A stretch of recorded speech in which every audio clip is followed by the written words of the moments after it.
Magandang araw sa inyong lahat. Ito yung ating full metal 3-door sliding door with full body mirror. Napakaganda ng quality niya, hindi inaanay, hindi nabububok, talagang pangmatagalan. Kung gusto mo ng cabinet, pwede mo rin siyang installment kung meron kang pay later.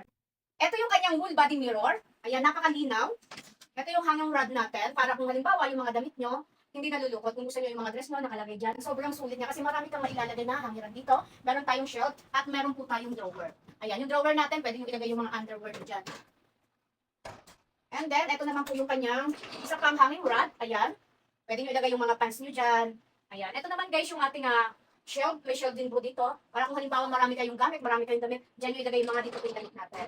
Tapos, ito po yung ating locker or yung ating vault. Yung mahalagang gamit, bagay na meron kayo, pwede nyo po ipasok dito. May susi din po yan, may mga shelf din tayo. Napakaganda nito guys. Makinis, mabilis lang din po ang deliver natin.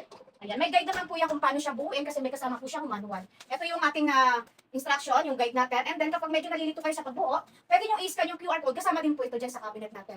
Ayan, may tutorial naman po dyan. Kaya kung gusto mo mag-check out ng ating 3-door sliding door full metal cabinet, ilalagay ko na lang yung link sa video. Check mo na lang, meron din tong ibang design. Ano pang inaantay mo? Click mo na yung basket. Habang naka-sale siya guys, ang laki ng discount at ang bilis ng deliver natin. Go ka na sa basket.